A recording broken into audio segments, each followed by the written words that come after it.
Okay, all right, we're gonna get started.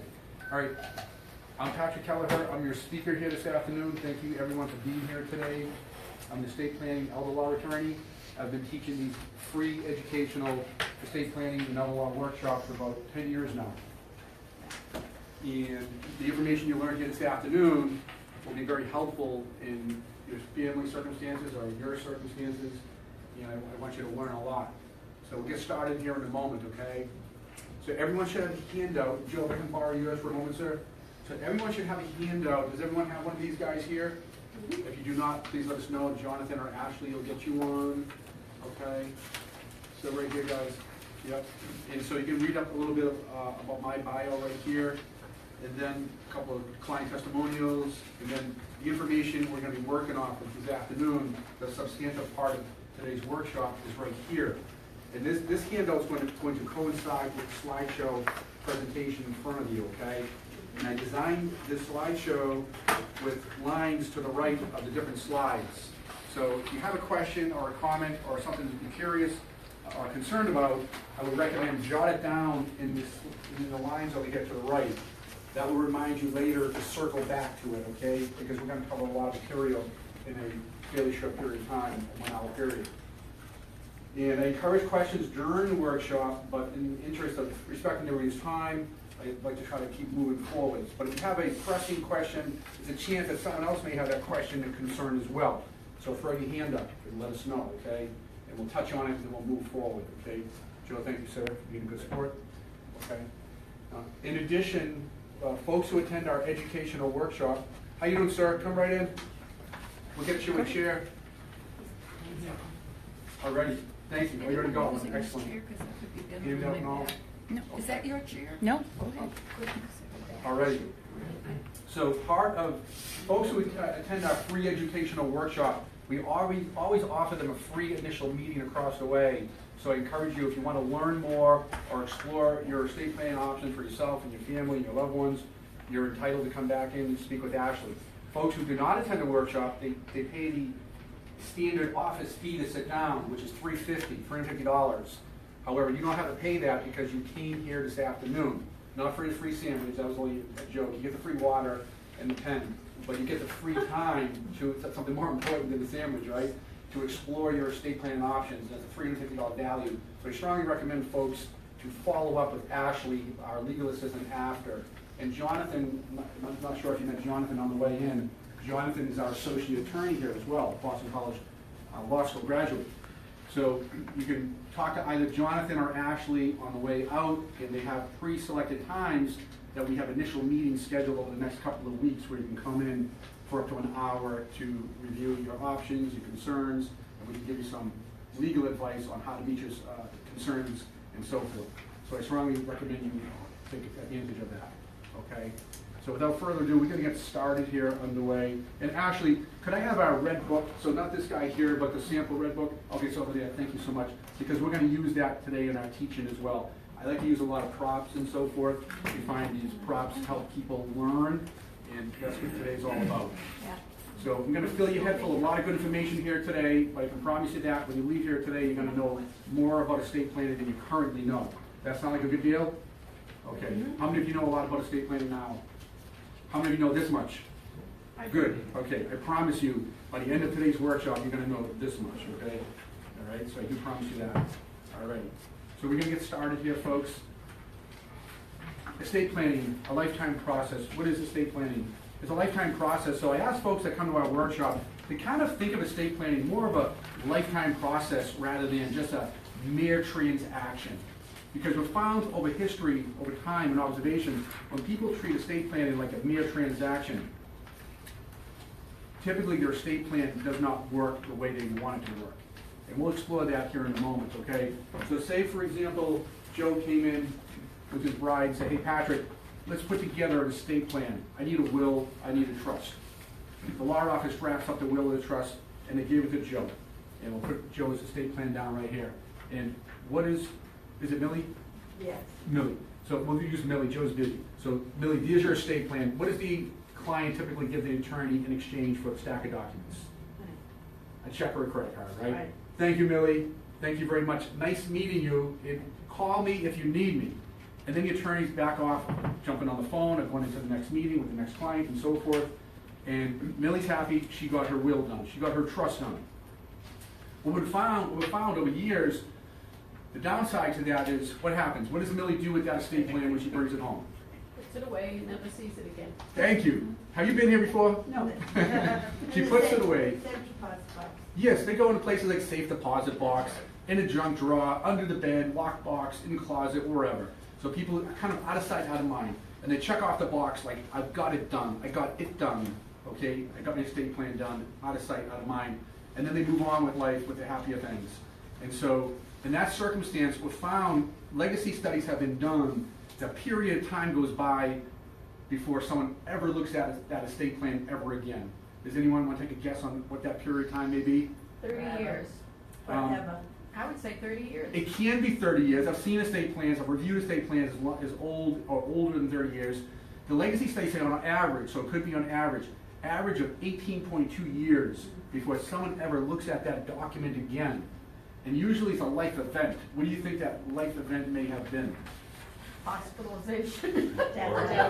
Not a birthday, not an anniversary, precisely. It's usually a disability, hospitalization, and usually during disability hospitalization we found people don't even start looking for the documents then. They're kind of focused on their loved one, how do we pay for the hospitalization, where are they going next, and so forth. And it's just that it's pinned down and overwhelmed with all that stress. It's usually a death. And then about a week, usually 2 weeks after the death settles, they say, gee, I think they did an estate plan. Mom and Dad may have done an estate plan, a will or a trust years ago. Let's go search for it. So they find the will or the trust in the safety deposit box or the lock box, and they blow the dust off it, and they say, wow, this thing's 18.2 years old. Who are these people in there? And they start flipping through it, and then they're wondering, is this plan going to work? Is it going to work? And it may, but we found from our experience, it likely may not work. Because over that 18.2 years, 3 things creep into this plan. And I've called those 3 things the 3 L's. Changes in law. How many of us have control of changes in law? How often does Congress change the tax code? Mass Health Medicaid, if folks are here for Mass Health Medicaid planning and protecting as a nursing home. How often does Mass Health Medicaid change the case law when they're fighting these trusts and inquiring about these trust provisions? Quite often. The other change is changes in life. Changes in life is a big one. That's changes in your life, the client's life. Changes in life could be changes with your finances, changes with your health, changes with relationships and families, and changes in health of other family members who are in your plan, trustees, executors, personal representatives, beneficiaries, and so forth. Really, really important, so changes in life. The third L is changes in learning. That's changes in my learning. When I attend my estate planning and elder law conferences, I'm always learning new and improved ways to bring back into my office and share that information with my clients. I was at my quarterly estate planning conference on Friday. I was on a panel there. I was asked to speak on a panel to my colleagues on Friday. We learned a bunch of new stuff. And then in October, we'll be going to Hollywood, California, Joe. You want to come with us? Hollywood, but we're going to be there studying. It's an estate planning elder law symposium for a few days. So all the attorneys from the country are going to be out there at our big annual convention. And we're going to be learning about new and improved ways to improve our estate plans. And a lot of these things start in different parts of the country, and we're able to bring back that technology and knowledge back to this area and pass it on. So we found over that 18.2 years, the 3 L's will creep into any estate plan, even the very best estate plan, and oftentimes outdate them. They'll outdate those estate plans. So that's a legacy study, and we're still on the first slide here, lifetime process. So I asked the folks that attend my workshop to keep an open mind, and if you truly want your estate plan to work for you and your family and loved ones, you really have to treat estate planning as more of a lifetime process. You want to keep your eye on it. You want to monitor it like anything good, anything important, watering a plant or taking care of something really important. You just don't want to put it away. And that's a traditional way. That's nobody's fault. That's just traditionally how people have always done it. I did my will. I did my trust. I'm never going to look at it again. The 3 L's will outdate that, even the best will of trust. Billy, thank you very much. I'm going to give you back your check. Thank you. Thank you very much. All right. Okay, folks. So that's a lifetime process. Welcome, sir. How are you? Hi, good. How are you? Great to be here. We're doing great. So we just got started, so great timing here. And folks, I want to let you know, restrooms are down the hall, by the way. Men's room, ladies' room are down there and so forth. And so you don't need a hall pass, just help yourselves. We'll just keep moving right along here. Okay, so lifetime process. Okay, last will and testament, and we just talked about that. Last will and testament has always traditionally been thought of, and still is thought of, like, gee, when am I going to get that last will and testament? I don't need it yet. I'm too young for it, I'm too healthy for it, and so forth. Unfortunately, we've all experienced tough stories and personal experience with people. They don't know. We don't know the date on the calendar when something's going to happen, a catastrophic accident or a catastrophic untimely death. So really, really important. We've done estate plans for young individuals as young as 18 years old of age when they're going off to the military. Sorry about that, folks. That was my son. He's in college. So who's Ryan? He's always looking for something, right? He's out of class now. So I just put him on, money, yeah, exactly. He's looking for now, he needs an easy pass. Because he got his easy pass, he has to renew it, so that's what it is. I'll talk to him later. So estate planning, last will and testament has always been thought of in someone as young as Ryan, when they're going off to college. The kids now 18 years of age, parents might have been maintaining their bills for them, helping them pay their auto insurance, their auto payment, and the bigger one is when parents have been maintaining medications for the kids. Now the kids are 18, and the parents go down to the pharmacist and say, I'm picking up medication, blah, blah, blah. Oftentimes the pharmacist or the doctor's office cannot share information with the child's own parents. Why? Because the child now is 18 years of age, okay? So they've reached the age of majority. Even though they're young individuals, they're legal adults in the eyes of the law. So people go off to the military. It's really important for the parents to maintain and manage their finances and manage their health care decisions for them in case they became medically incapacitated. That goes to college or as well as the military. And we've all heard stories where, God forbid, parents are getting calls from an ER emergency room on a weekend because their kid participated in a little too much extracurricular activities on the weekend with their friends, and they end up at an ER somewhere. And oftentimes parents will report to me, yeah, they didn't call me until like the next day, the emergency room. The parents were not happy. And the emergency room's like, well, your child's 18, they're 19, we didn't have to call, they're an adult. So really important even for young folks. But the majority of the time, people like my dad didn't think he needed a will until later in life. He's like, no, I don't want to do that. And so most people wait until the fourth quarter of life, if you're a football fan. They wait until the fourth quarter of life. Or my dad's circumstances, and we'll tell the story a little bit more as we go through this afternoon's workshop, is my dad waited until the 2-minute warning. And you would understand football, 2-minute warning is like right down to the deadline. And so that's always not the best time to put an estate plan together. So one big takeaway from this afternoon's workshop, you want to create an estate plan while you're alive and well, opposed to alive and not so well. Alive and not so well is a time of disability, time of incapacity, and that's when it makes it really challenging to put a plan together because people have to sign. My dad was in the fourth quarter, 2-minute warning of life. He couldn't write anymore. Still had his cognitive capacity, but he really couldn't write much. Okay, so you have to be alive and well. Best time to put your plan together. I'm looking around the room here today. Everyone appears to be alive and well, so that's a good time, right? So that's the time to put your plan together, not wait until the time of incapacity and so forth. All right. So last will and testament. Some statistical data you can take a look at there. How many folks in the room have a will together now? They say like 60% of adults have no plan at all in America. That's pretty accurate. I think these statistics still hold true. I put this slideshow together several years ago. 30% have outdated plans, like the example illustration we did with Millie today. Most people's plans are outdated, 18.2 years. Legacy studies show, or even as old as 30 years. People's plans are grossly outdated and may not work well, or might be even more detrimental to them than having no plan. And you know what they call no plan, by the way? How many people have nothing in place? That's okay. There we go. That's okay. That's not uncommon. And we call that, you do have a plan, we call that the government plan. And the government plan is by the laws of intestate in your state. So Massachusetts laws of intestacy, if you checked out unexpectedly, the laws will dictate where your stuff goes. Okay? Whether it goes to parents, or children, or spouses, or whomever. So sometimes assets will go to unintended beneficiaries when someone doesn't put a plan in place. Okay? That's called a government plan. So we're going to talk about what we're going to avoid here today. We're going to talk about the 4-ring circus, how to avoid the 4-ring circus of estate planning, and some folks have even called it how to avoid the 4-headed monster of estate planning. The 4 big things. We'll be getting to that in a moment. Okay? But before we get to that, when folks come into me, they say, hey Patrick, I need a will, I need a trust. And I'll say, okay, why do you think you need a will or a trust? Oh, because my neighbor has one, and I think I need one. So before we even start like saying, yes, you need a will or a trust, let's first start doing some exploration and start working with the client, learning more about the client. And I call it, the client's goals, the client's questions, concerns, the things that keep them up at night. But to simplify it, I call it the client's dream snapshot. So we got a pretty nice day out here today, not raining or anything. So a day like today, all right, so your dream snapshot, many, many years from now, this is an illustration or an example I use in my workshops.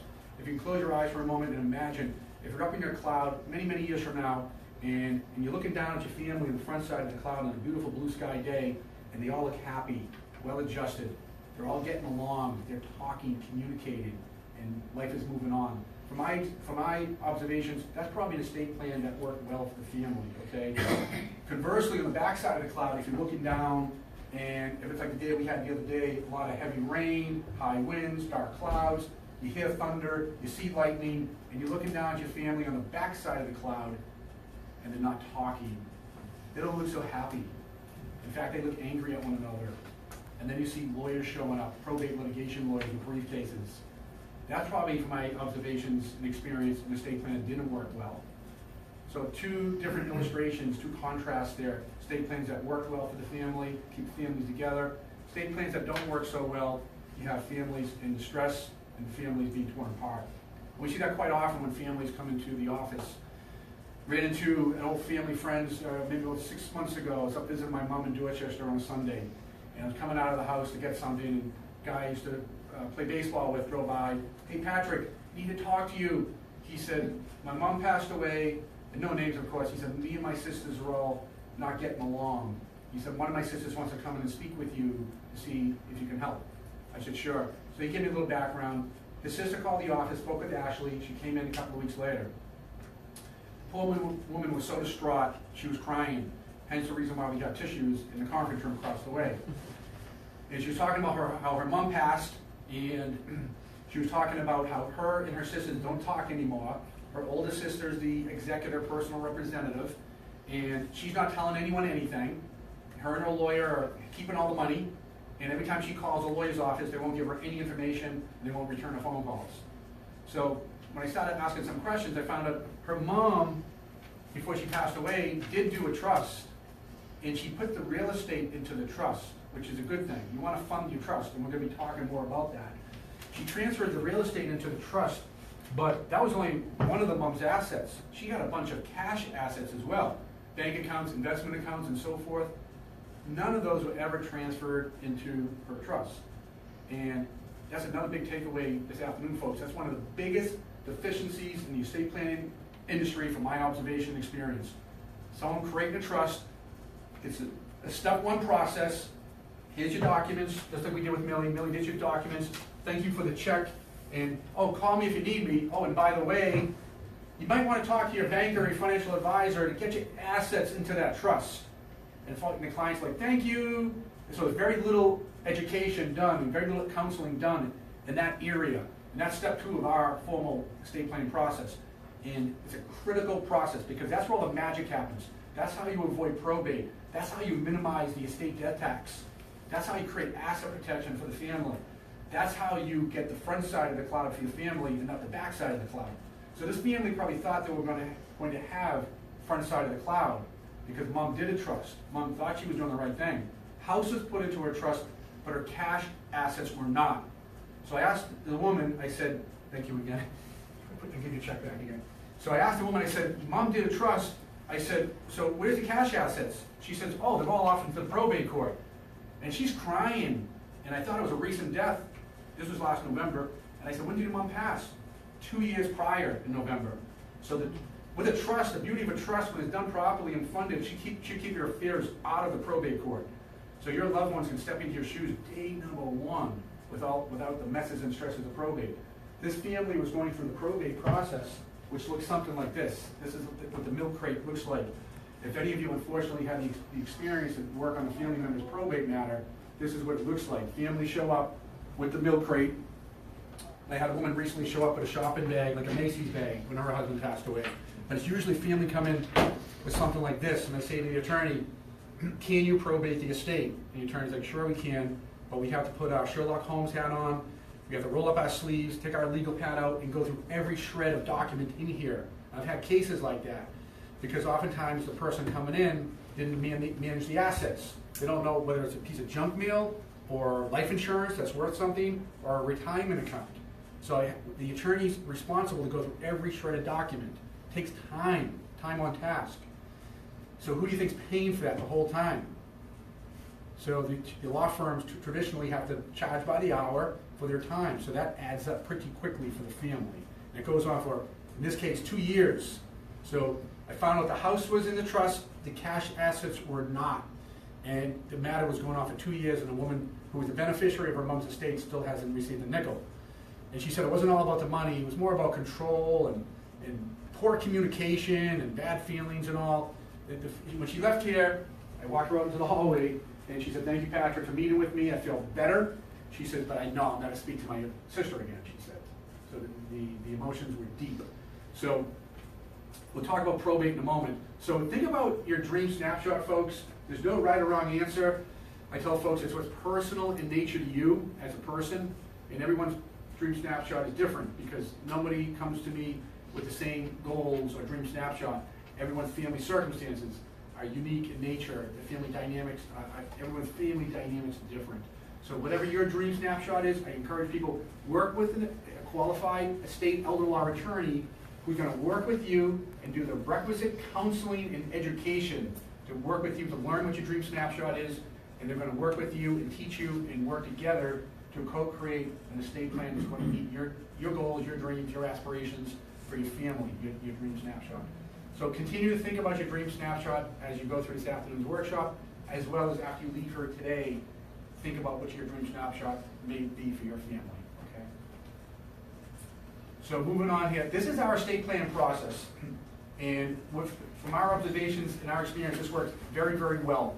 When a client passes away, it's very sad, we get the call, typically on a Monday morning, and we get that call, and Ashley will say, Patrick, Mrs. So-and-so called, her husband passed away over the weekend, and we get their estate plan. So we say, okay, they did an estate plan, and that was wonderful, but just the estate plan, just the documents alone are not gonna protect all their stuff. They have to get their assets into their trust, okay? So think of the trust like a treasure chest, okay, folks? So think of your trust like a treasure chest. This is the process, step 2 of our process. It's called trust funding. It's a matter of legally transferring your assets into your treasure chest or into your trust. It's a matter of contacting your financial institutions and doing the legal transfer process of retitling your assets from your name as an individual to your name as a trustee of your trust. There's a ton of people walking around with the traditional stack of documents. I review trust all the time for folks, and I ask them if their trust is funded with their assets, and most people don't know what I'm talking about. When I say, well, how's your assets titled? And they say, well, they're all in my name. Your house is in your name, your bank accounts are in your name. They're not in the trust yet, which means all their stuff is going off to the probate court when they pass away. So a general rule is any asset that's in your name individually will become a probate asset. Okay, so any asset that's in your name individually will become a probate asset in a time of disability or time of death. Okay, disability or death. So asset titling is one of the most important things in estate planning. And I've had cases where colleagues have reported to me, they say, oh yeah, I was working with a client who had a $40,000 estate plan with a big Boston firm, and the assets were never transferred or funded into the trust. It was a massive stack of documents. I'm sure it was a wonderful estate plan, but that's where the rubber meets the road. That's where all the magic happens, when the assets are legally transferred into your trust. I recommend people work with someone who's competent and experienced with trust funding, especially when it comes to qualified retirement accounts, because special rules apply in that situation. Okay? Can I ask a question? Yes, please. So if you transfer like investment accounts or retirement accounts trusts, are you still able to access them and Absolutely. So let's explore that for a moment. I'm sorry, what's your name?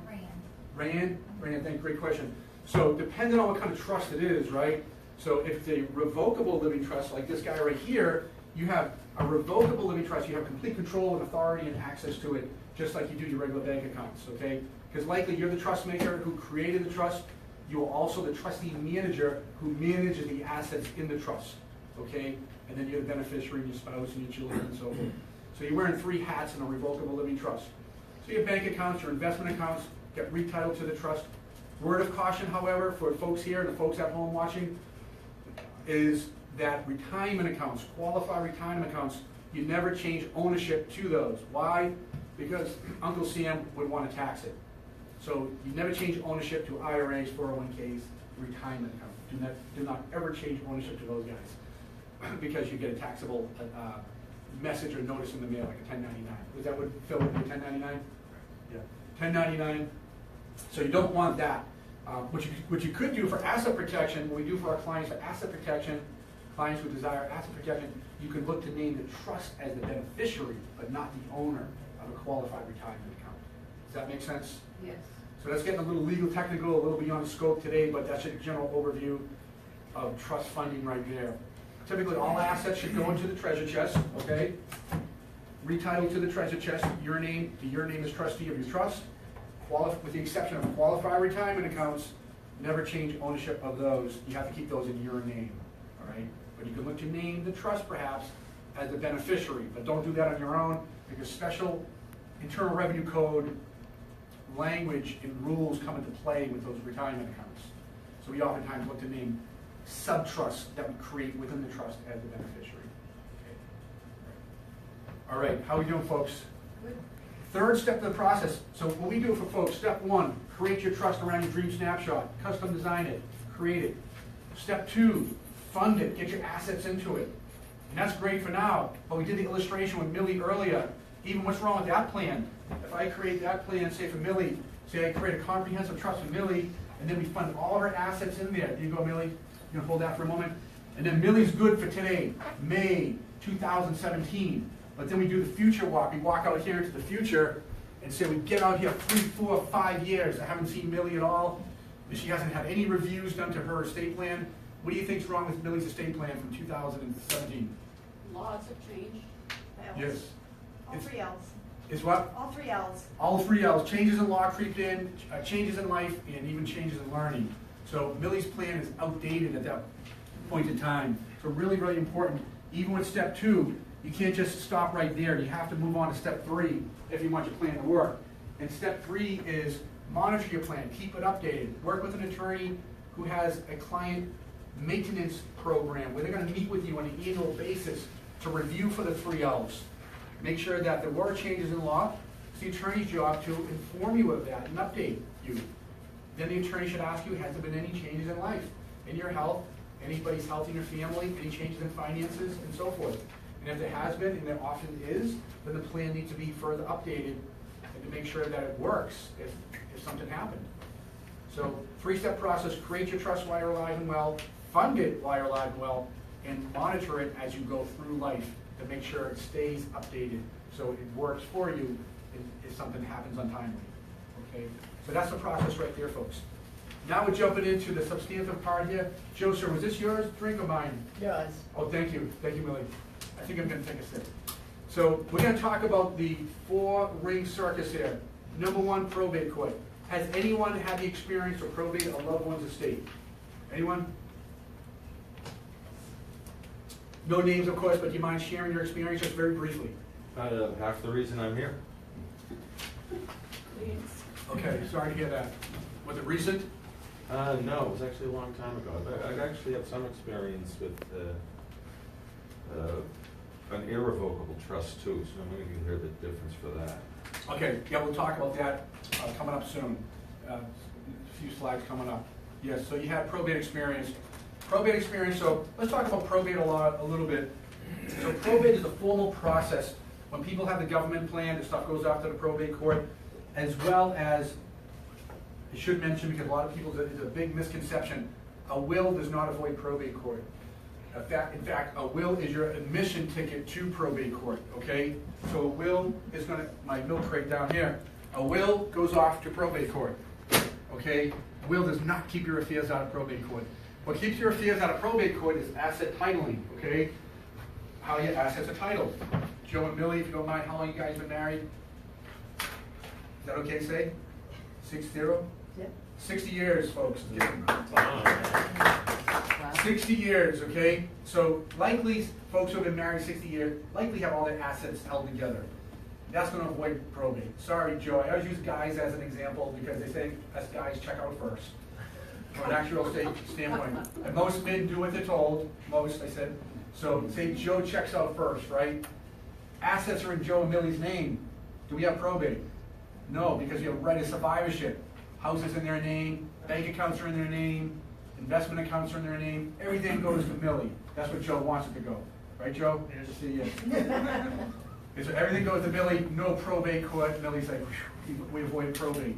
But holding assets jointly were found only defers or delays probate. Because now Millie loves Joe endlessly. 60 years of bliss. And she's going to be like, wow. She's like, I can't live without my great Joe. And so what if something happens to Millie a short time later? Everything's in Millie's name individually now. Where does it go? Probate. Probate court, unfortunately. You have children, then the children have to hire a probate lawyer, go through the probate process, and it could be the backside of the cloud. You know, especially families where relationships might be, you know, not fantastic.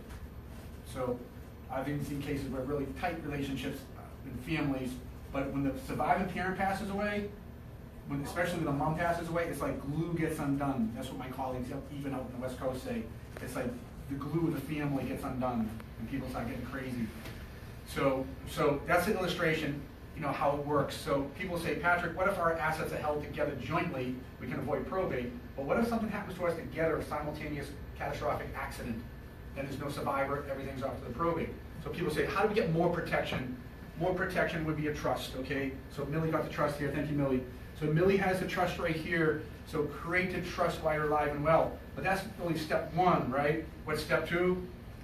Funding. Transfer your assets into the trust. Work with a professional with trust funding experience to get your assets properly into your trust. And that's where the magic happens for the probate avoidance. The old saying is, people die, trusts do not. So the trust is going to protect and keep your affairs out of probate court, okay? So thank you, Millie. You can hold that guy again. Thank you so much.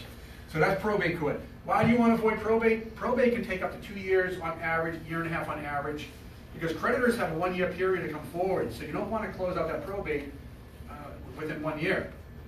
So typically in the industry, you want to keep that probate open for a minimum of a year. And then you got court fees and lawyer fees, and the meter's running the entire time. So it can get rather expensive for families, okay, if that's a concern. And then oftentimes it invites family turmoil, animosity, hostility, fighting, that we talked about earlier, which I call the stresses and messes of probate court, okay? So probate court's a wonderful thing to avoid. Also puts creditors on notice. Creditor can be something as small as a Home Depot card, a Macy's card, a Sears card, or something as big as a Mass Health lien, if someone was receiving Mass Health Medicaid benefits prior to death. And then it puts Mass Health Medicaid on notice as well. Because when the attorney is probating the estate on the petition form to the court, there's a box the attorney has to check off, saying that the attorney sent a copy of the death certificate of the person who passed with a copy of the petition to Mass Health out in Worcester, putting them on notice. And they get that letter certified mail. What do they do with it? A clerk opens it up, and they plug in the Social Security number on the death certificate, and they see if Mass Health paid any benefits to that person in their lifetime. And if they did, then they're entitled by law to make claims towards the estate. And they can put liens on the probate at that point in time. They'll notify the attorney of record, and they'll notify oftentimes the personal representative of the estate as well. Okay. So a lot of folks come to me and say, Patrick, how do we avoid probate? The way you hold your assets will only delay or defer probate. Better protection, create your trust, whether it's a revocable living trust or an irrevocable trust. But the revocable living trust will give you much more control, much more flexibility over your assets. For an irrevocable trust, oftentimes you have to give up some control, give up authority, depending on what kind of irrevocable trust you're creating. We'll talk a little bit more about that. So sticking with the probate, folks, most of us are familiar with the death probate. There's two types of probate, living probate and a death probate. Living probate is often overlooked. Incapacity planning, living probate is a time of incapacity or disability. And from a statistical actuarial standpoint, unfortunately, most of us will become disabled or incapacitated before we check out. So it's not like the movies where people just check out, okay? Oftentimes in real life, people break down and they become incapacitated, disabled for a period of time. It could be days, weeks, months, or sometimes years. People end up in a nursing home sometimes. I've heard stories sometimes, oh yeah, my auntie, she's 94, she's been in the nursing home for 20 years. 20 years of incapacity is a long time. Really, really important, good takeaways here today is healthcare proxy. Really, really important legal document to have. Healthcare proxy. Along with that healthcare proxy is a legal document that will say, so-and-so, my spouse, my children have legal authority to make my decisions for me if I'm completely incapacitated and I cannot articulate or communicate my wishes. All right? Really, really important to have that. If you don't have that, families are forced to go off to the probate court, petition the good judge for a thing called a guardianship. People will be into thousands of dollars between court fees and lawyer fees in no time, and lack of control. So a healthcare proxy can avoid that, okay? Along with the healthcare proxy, it's important to have what I refer to as medical directives. Spell out your wishes, specifically what type of care you would want in a given situation. So your loved one has legal authority to make the decision. Now you're giving them a roadmap on what type of care do you want. Do you want CPR? Do you want artificial hydration? Do you want pain medication? And so forth, if you were in a coma, and so forth. That's the medical directives. And this is a good takeaway. You might want to write this one down. Very, very often overlooked disability document. Anyone want to take a wild guess? HIPAA authorization. HIPAA authorization is the Medical Privacy Laws of 1996, Health Insurance Portability Accountability Act, 1996. But locally, I've noticed they haven't started enforcing that medical privacy law until recently. So try to go into your own doctor's office, or try to go into your spouse's doctor's office and say, oh, this is so-and-so, I want my husband's medical records. Do you think they're going to give them to you? No way. So you need that HIPAA authorization in your back pocket, and even better, in the doctor's file. Where do you get that? Have your attorney drafted up. Okay. Have your attorney drafted up, so given prior authorization to get access. So we make it part of our client's estate plan, we put it right in their portfolio, make it part of their estate plan, saying that if you know, medically incapacitated, now you're going off of surgery, and from our experience, family might want to get a second opinion from a specialist in Boston. Specialist is going to say, sure, we can provide a second opinion on this surgical procedure, but we need medical records, can you get them for us? So usually it's time-sensitive, urgency. You don't want to be bogged down going off to the probate court trying to get permission to get access to a loved one's medical records at that state.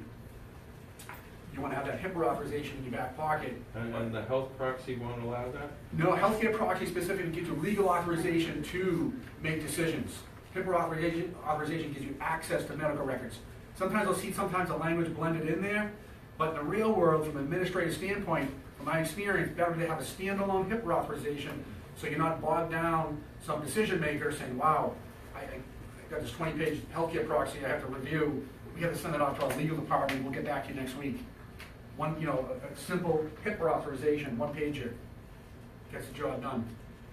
So that's HIPAA authorization, medical directives, okay? So that's living probate. From an actuarial standpoint, that usually will be the first shoe to drop. Really, really important to have that in place, okay, to avoid proceedings at the probate court. I'm going to mention another important legal document, financial durable power of attorney. Same situation, medically incapacitated, but now you need a loved one to manage your financial affairs for you. Pay your bills, pay your homeowner's insurance, pay your auto payment, pay your mortgage, pay your medical bills, file your tax return, things of that nature. Financial power of attorney, if your loved one's name is not on your accounts, they're not going to be able to get access to any of your financial records, correct? How many of you have ever tried to call the utility company on the Verizon bill or whatever it might be, and they say, is your husband there, or is your wife there? Can you put him on the phone? Legally, they can't share any information with you. So try that in a time of, you know, a more serious matter, very stressful. So financial power of attorney, very important legal document to have, so you can step into the shoes of your loved one, day number one, to manage their financial affairs. Folks who do not have that, off to the probate court for a separate petition for a thing called conservatorship or conservatorship. Same thing, I've seen bills run up for people, thousands or tens of thousands of dollars in some cases on these matters when they don't have the right legal document in place. They go into court for conservatorships, guardianships, little to no control, very stressful, very expensive for the family. Okay. Good. I got another question. Yes, sir. Okay, power of attorney. Yes. But that document is no good if I kick the bucket and I'm dead. How do I allow my wife to pay my business bills or basically have control of my business account? Have your stuff in a trust. Your wife will be the death trustee. So, important point, what's your name, first name, sir? David. David, thank you. Power of attorney is a disability document, dies with you. It's only a time of incapacity. But now Dave checks out. Dave has a power of attorney, he's disabled. His wife can step into his shoes and manage his financial affairs. Now Dave, the second shoe drops, he checks out completely. The power of attorney is no longer any good, it's only a disability document, correct? Now Dave, rather than going off to the probate court and having his bride chase the assets in probate court for a couple of years, Dave took care of business. He took care of his bride, and he put his bank account, his business bank account, in his trust. His bride is the death trustee. She has access to date number 1, no probate. And the legal power to be able to sign my name? Absolutely. If she's a trustee of your trust, and the trust owns the bank account, most certainly. Okay. Yes, yes. Great question. Okay, looking at the time here, folks, I want to move on off probate court here. Okay, so probate court, wonderful thing to avoid. Second ring in the circus, folks. I know you all love this subject matter, taxes. So there's a thing in the state law called estate taxes. What estate taxes is a death tax. We're all familiar with the income tax, right? But the estate tax is a tax on your estate when you die. Federal estate tax, currently set at $5 million. So that means if you checked out tomorrow, and if your estate's less than $5 million, the good news is you and your family don't have to give a check to the federal government, to the IRS, because you're under $5 million, okay? So that's federal estate tax. I'm looking around the room, not too many people are worried about the federal estate tax. One guy, sometimes there's usually one in the room who's a little worried because they have the estate up to $5 million. Not many of my clients have that, but I still think it's important to talk about. Oh, what's this? Oh, state estate tax. So Massachusetts, you think they have a state estate tax? Yep. Unfortunately, Massachusetts is one of about a dozen states in the country that have a state estate tax, okay? And with that state estate tax, it's not at $5 million, it's set at $1 million. Meaning that if you checked out tomorrow as an individual, and if you have an estate greater than $1 million, your estate is a taxable estate here in Commonwealth, okay? And it's taxable from $1 all the way up, okay? And $1 million, you said? Yes, set at $1 million. So I'll share a recent case with you, no names. Gentleman came into my office, his dad had a will, and off to probate we go. And we started adding up all the dad's assets, and dad was at, 1.2, 1.3 million. And dad was a surviving spouse, he was a widow, and he had a taxable estate. So by law, we have to file what we call an estate tax return, an M706 return. And that has to be filed. IRS has all these deadlines, right? Had to be filed within 9 months from the date of death. Well, the gentleman didn't come to me until about 5-6 months after his dad's passing. Okay? So now we only have a short window to file that estate tax return. So we have an estate worth 1.3 million, threshold's 1 million, it's taxable from $1 all the way up. They're looking at a check. Everybody want to take a wild guess? Given the mass, it was maybe not quite that much, but maybe $60,000, $70,000 check to the Mass Department of Revenue. And we're trying to look for permissible deductions to get them below 1 million, but the gentleman didn't have a mortgage or any big deductions, so we couldn't get them down that far. We had the usual state expense deductions like funeral and accounting fees, lawyer fees, and stuff like that. Only got them down a bit. And they still have to give a check of about $60,000, $70,000 to the Mass Department of Revenue. So some of my colleagues refer to the death tax as the only voluntary tax you have to pay. Meaning that income tax is not voluntary, you have to pay that, right? But the state tax is the only voluntary tax that you have to pay. Meaning that if you take some requisite planning while you're alive and well, you can minimize or avoid the estate tax oftentimes. Okay?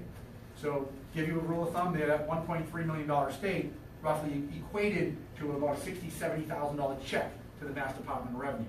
Okay? So that's the Massachusetts estate tax. I'll share another case with you briefly here, no names of course. Poor woman came to me, and if I can borrow this one more time, Lily, thank you so much. So this guy right here, so she had one of these guys right here. She created her revocable living trust while she was alive and well. We funded her trust while she was alive and well, meaning that we got all of her assets into her treasure chest. She was doing well. She was doing the annual reviews, having the trust monitored and reviewed each and every year. And then she moved away from the area.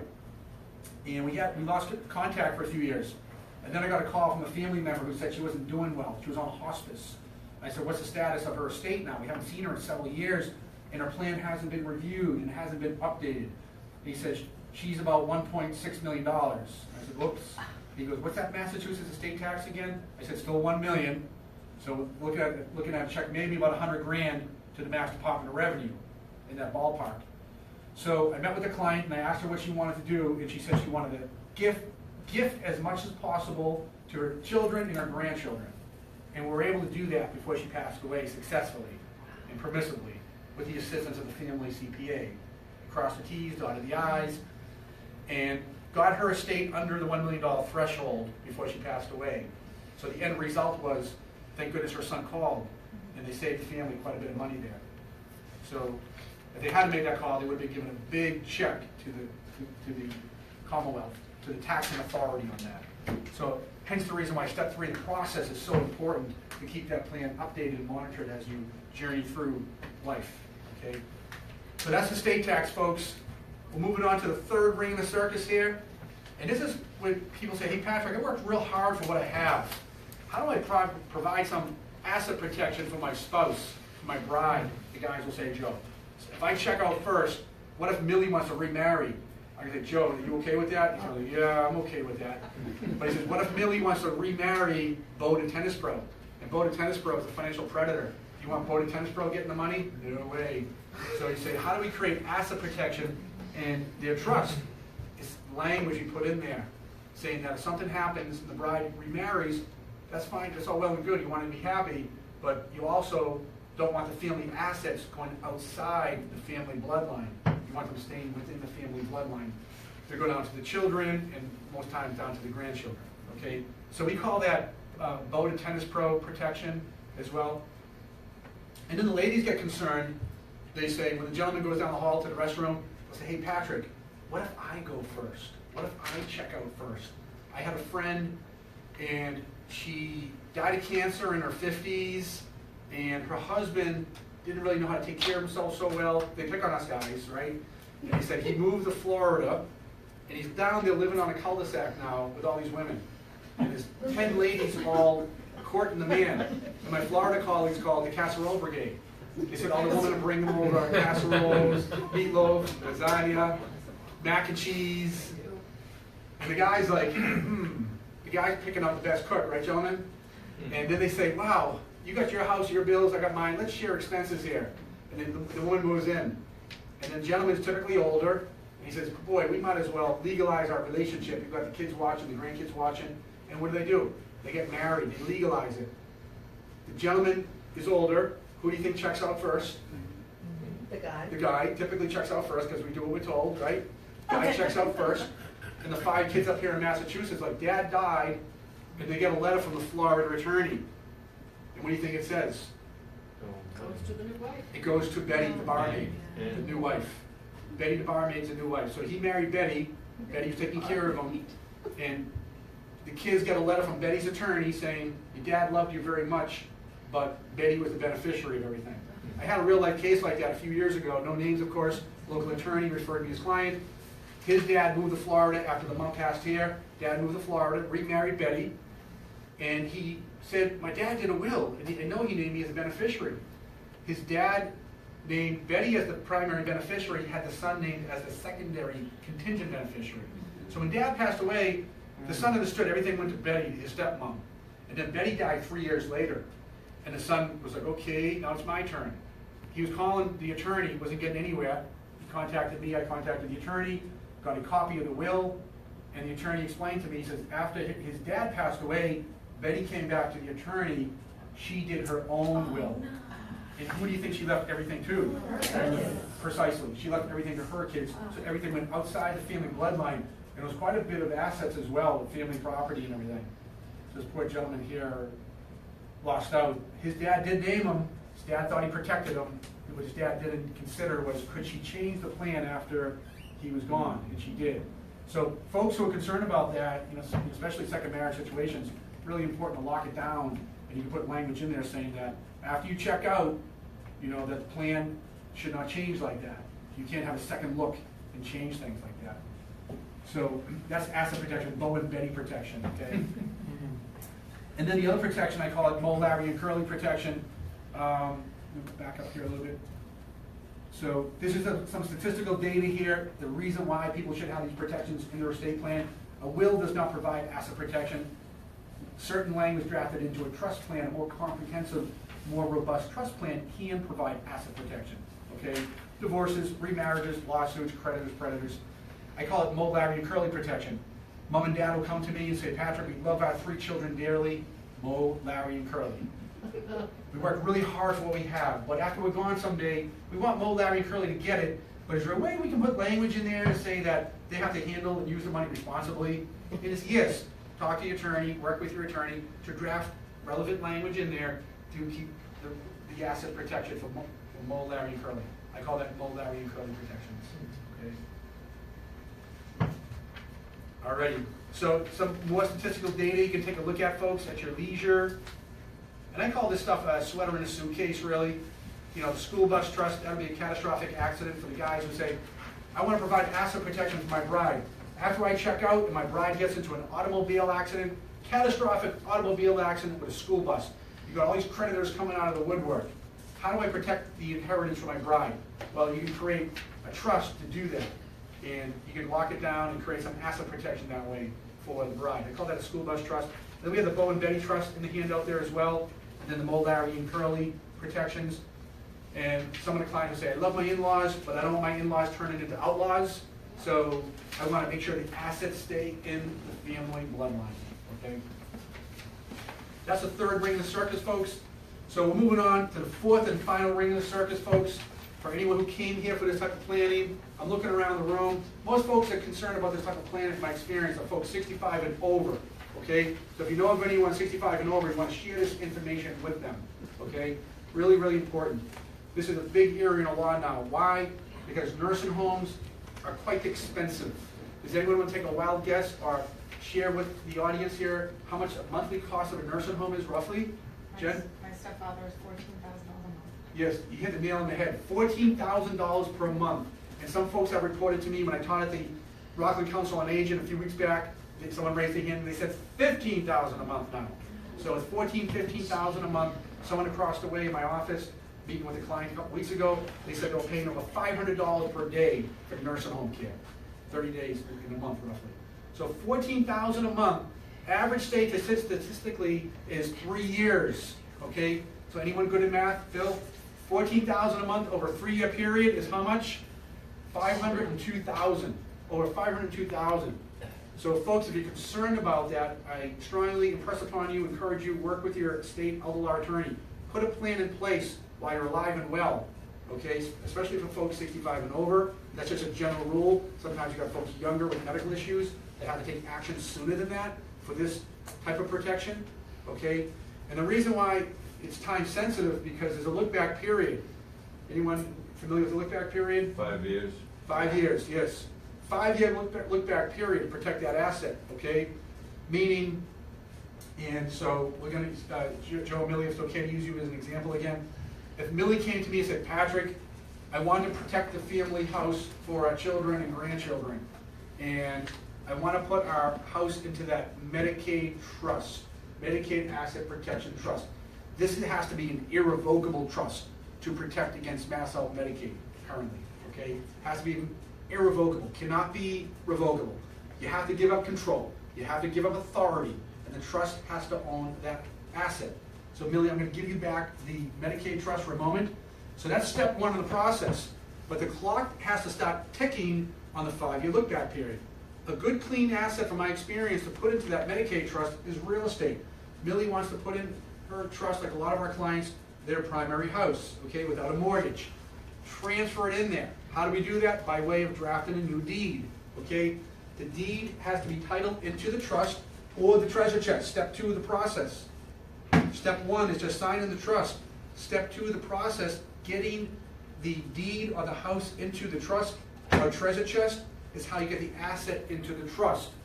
And that gets the clock running, the 5-year clock running, okay? And technically, the deed has to be recorded at the registry of deeds in the county where the client lives. And that's truly what gets the clock running. Once that document is recorded, a public record, gets the 5-year clock running. So say Millie creates that trust June 1st, 2017. How long is the look-back period? 5 years. So we get out here, 3 years out here. June 1st, 2020. Is the house protected yet? No. Because we're only at 3 years. The old look-back period was 3 years. Now we have a 5-year. We get out here, year 4, say 2021. Is the house protected? No. Still not protected. Out here 5 years and 1 day just to be safe. June 2nd, 2022. Joe calls. I'm sorry, we'll use Millie as an example. Joe, that's guys, I pick on the guys.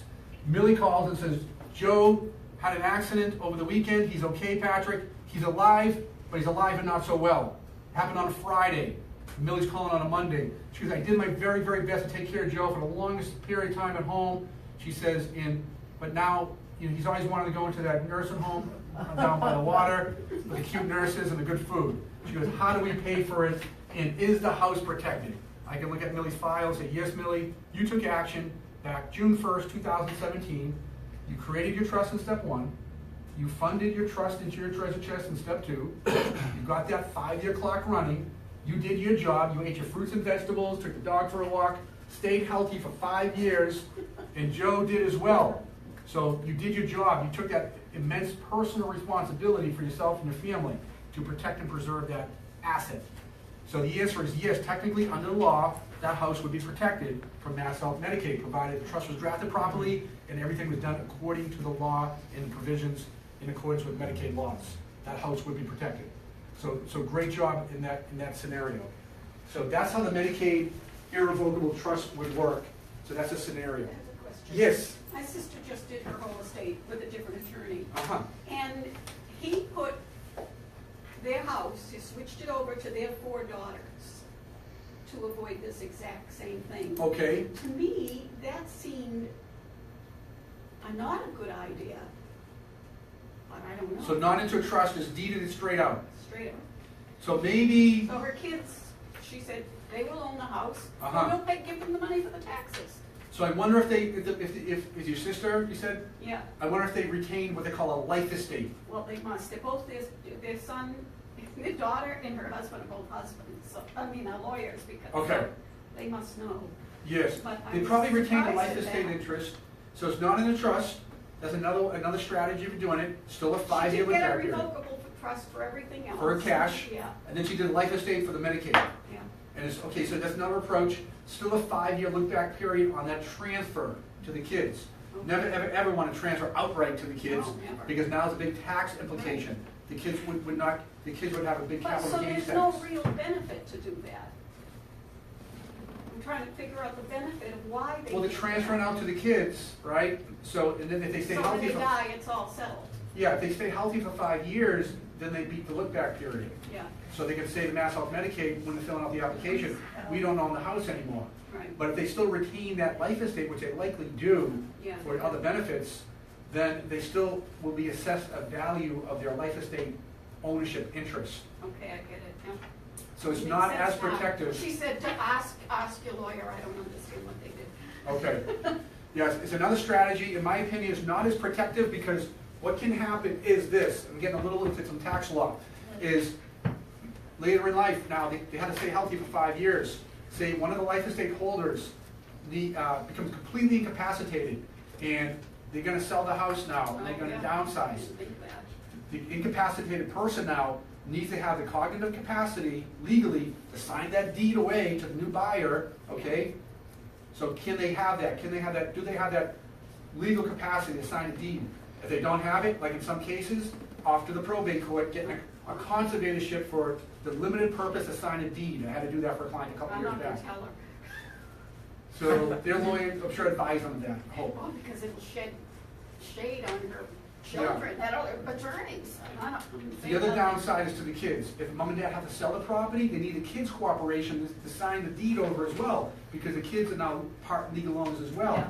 The kids are gonna get hit with a capital gains tax That's what because it's, I said that to them, like, even in death, if you, I mean, you're gonna avoid the capital gains tax if it's taken in in your death they name. will, but not during life. Because they gave the kids what they call a lifetime intervivals gift. And so if the kids have to sign that deed away, Right. while mom and dad are still living, because they're incapacitated, they need the money, which can happen. And then if mom and dad can sign the deed, then the kids have to sign the deed. The kids now are legal owners of the property, but the kids don't live in the property, so they're not gonna get that that section 121 property tax, property exemption, section That's 121 of the code. And the kids are gonna be paying capital gains tax on that sale. That's what I said to her. Yes. Is there any prorating in the 5-year look-back period? Negative. So you gotta stay healthy for 5 years. Yep. So when my mom and my dad went into the nursing home back in 2009, my dad being an old Irishman, he did his revocable living trust, but he did not do the irrevocable trust. Why? Because my dad said, strong conviction, I'm never going into a nursing home. Not going back to the doctors, not going to a nursing home. What do you think my dad ended up? Nursing home, unfortunately. He had a little bit of an issue at home one day, could have been a stroke, we don't know. Fell out of his chair, split his head open, off to the hospital, hospital to rehab, rehab to the nursing home. Medicare will pay for rehab, short-term care, acute care, for about 90 days roughly. Yeah. When my dad was reaching his 90th day, Medicare was turning the faucet off, and they presented my dad with a Medicare discontinuance of benefits notice. My dad was confined to a wheelchair then, he knew he wasn't going home. And now he knew the house wasn't protected. He still had his cognitive capacity. And he was crying in his wheelchair, and he said, Patrick, how are we gonna protect the house? How are we gonna protect the house? Because he knew that the house wasn't protected at that point in time. My mom, fortunately, my dad passed a short time thereafter, unfortunately, and my mom, excuse me, Millie, sorry. My mom, being a little bit younger, a little bit open-minded, a little bit more forward-thinking, then put together her irrevocable Medicaid Asset Protection Trust. And I'm proud to say she's 86 years young now, living independently in the house with her dog, and she just beat the 5-year look-back period recently. So she was able to do that.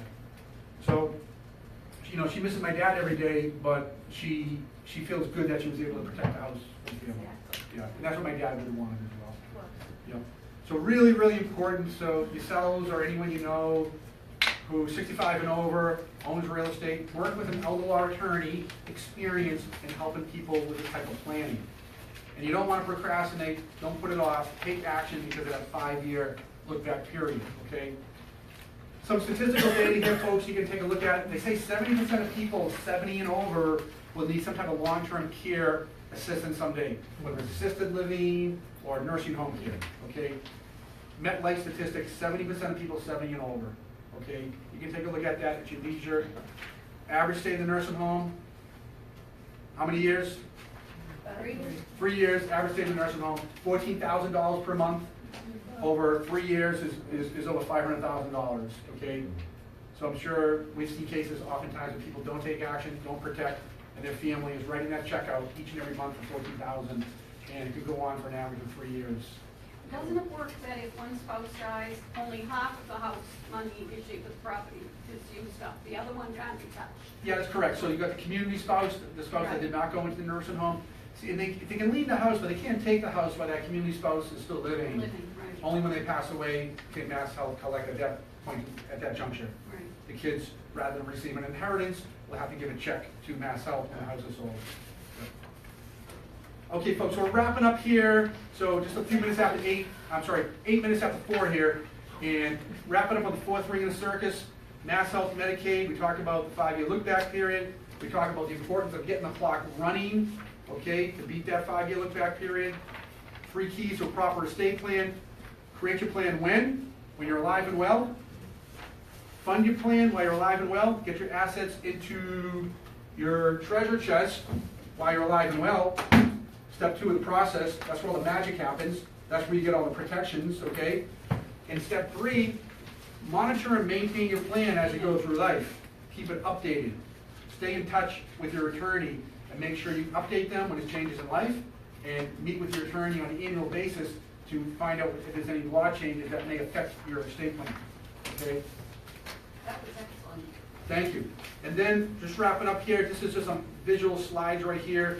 You can see the 4-ring circus overview. You have probate court, you have the tax man, you have financial creditors and predators fighting over money, and then you have the nursing home beer crap on the house, okay? Client care plan program. So take action, folks. Really, really important to take action. Win while you're alive and well. So I impress upon you, encourage you, see Ashley, see Jonathan if you'd like to explore your options. Take advantage of the $350 coupon when you came here for the free educational workshop. Also, really important, please share this information with anyone you know and love and anyone you'd like to help. I teach the workshop here at our Learning Center twice a month now. We usually do it once a month, but we're filling the room with too many folks, so we said we gotta do it twice a month. So we do it typically the first Tuesday of the month at 6 p.m. Our next workshop, if you want an invitation, see Ashley, she'll hand you an invitation, is Tuesday, June 6th. Tuesday, June 6th at 6 p.m. Okay, but please register in advance because seating is always limited. And then we'll do it again 2 weeks later in June at 3 p.m. So that's our day workshop that we're at here today. So please share the information as well. I'm a big proponent, advocate of getting a lot of free educational information out there to the public so you can become what I call informed consumers and give you an opportunity to take action while you're alive and well. Where can you find additional information, folks ask? Go to our website, elderlawcare.com. elderlawcare.com. You can check out a lot of free videos there. Click and learn more about probate court, learn about estate tax, learn about financial creditors and predators, and learn about the 4th ring in the circus, nursing home protection, how to protect the house from the nursing home. Okay? Also, if you'd like to watch the videos, check out our TV show, Elder Law Care here in Hanover. Has anyone seen the TV show? Just say yes. Yes. What's that second word? Elder Law. Yes, sir. Elder, ELDER, LAW, care, CARE.com. All one word? Yes, all one word, elderlawcare.com, and that's the name of the TV show as well in Hanover. On the TV show, I like to bring a lot of guests on, and so the most recent guest I had on there was a geriatric specialist who helps families place their loved ones in assisted living or a nursing home, and so sometimes people need to consult those services to find out where the next appropriate place would be for their loved one. So check out the TV show as well, share the website information, and hope to see you at the next initial meeting. See Ashley and Jonathan, and they have some pre-selected dates and times, and you can come in for that free meeting, take advantage of that, so I can sit with you privately and learn about what your dream snapshot is, and I can give you some good advice and solutions to what your situation may be. Thanks for coming here, folks, this evening, or this afternoon, I should say, and please spread the word, and thanks for being here. Thank you, Catherine. Thank you. Thanks for being here. Yes, sir. Good to see you. How many kids? Awesome, awesome. I'll get my dad to here with us. Thank you. Okay. Yeah, Chris. No, Okay. it's my Yeah. Okay. Okay.